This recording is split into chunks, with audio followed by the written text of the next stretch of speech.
Hello, this is Dr. Do again. This video is outside of medicine. Continue the book of Proverbs. I have finished chapter 21 and move on to chapter 22. And the first part of chapter 22, I think, belonged to the title Wisdom of Proverbs of Solomon.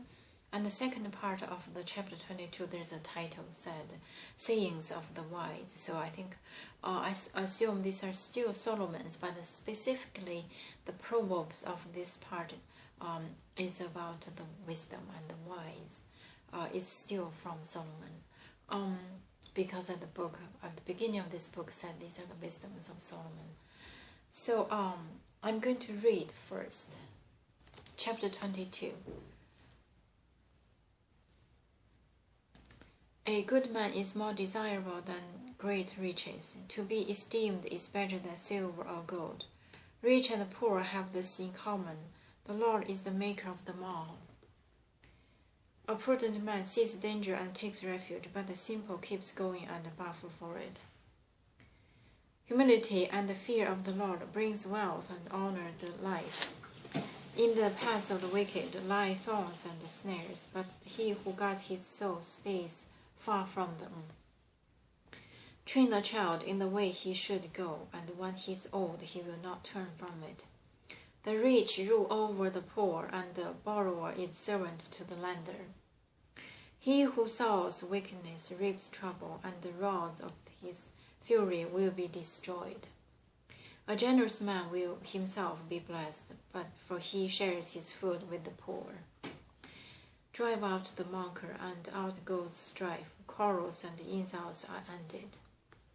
He who loves a pure heart and whose speech is gracious will have the king for his friend. The eyes of the Lord keep watch over knowledge, but he frustrates the words of the unfaithful. The sluggard says, "There is a lion outside, or I will be murdered in the streets." The mouth of an adulteress is a deep pit. He who is under the Lord's wrath will fall into it. Folly is bound up in the heart of the child, but the rod of discipline will drive it far from him. He who oppresses the poor to increase his wealth, and he who gives gifts to the rich both come to poverty. So this is about the first part of chapter 22. And after this part, there's a title said Sayings of Wisdom. I'll leave that to next video.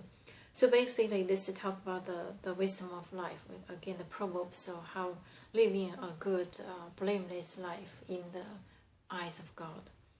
A good man is more desirable than great riches. To be esteemed is better than silver or gold, which means there's something more than silver or gold, the good name. The honor. Rich and poor have this in common. The Lord is the maker of them all. So this is saying whether rich or poor, it's not in anybody's hand. It's in God's hand, they believe. A prudent man sees danger and takes refuge, but the simple keeps going and suffer for it. This is saying the wisdom to judge the moment, whether it's danger or it's safe to go. So that determines the outcome. Humility and the fear of the Lord brings wealth and honor to life. Again, talk about the wisdom starting with fearing the Lord. In the paths of the wicked lie thorns and snares, but he who guards his soul stays far from them. So this is saying that for those wicked, their path is thorns and snares, and he who guards his soul stays far from them. I really don't know how to apply this, but this seems sometimes this is the wisdom.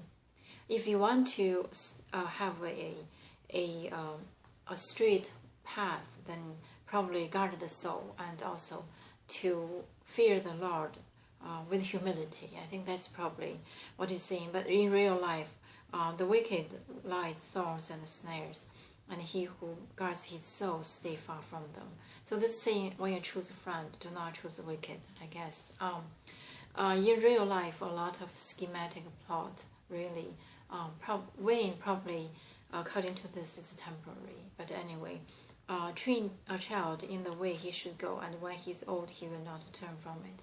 This is saying that discipline. The rich rule over the poor, and the borrower is servant to the lender.